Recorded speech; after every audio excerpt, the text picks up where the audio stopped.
السلام علیکم ورحمۃ اللہ وبرکاتہ. صفا مکہ EFI آٹو الیکٹریشین ٹریننگ. آج جو گاڑی ہے LS430 گاڑی میں مس فائر ہے. تو گاڑی میں مس فائر ہو تو کون کون سے سمپٹم ہیں, کون سا ٹربل, اس کا ایریا چیک کرنا ہے. آج اس کے بارے میں آپ کے ساتھ انفارمیشن چیک کرنی ہے اور گیج کے ساتھ کیسے چیک کرنا ہے وہ بھی آپ کو بتانا ہے. تو کسی بھی گاڑی میں مس فائر ہے تو اس کی وجہ ایک نہیں ہو سکتی ہے.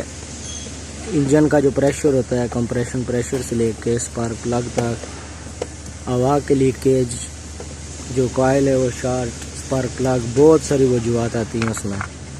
تو آج آپ کے ساتھ جو انفارمیشن شیئر کرنی ہے کہ کمپریشن ٹیسٹ کس طرح کرنا ہے گیج کے ساتھ. کچھ بھائیوں کو تو جو کام کر رہے ہیں انہیں تو معلوم ہوگا. اگر گاڑی میں مس فائر ہے تو اس کا کسی ایک سلنڈر میں اگر کمپریشن لیک ہے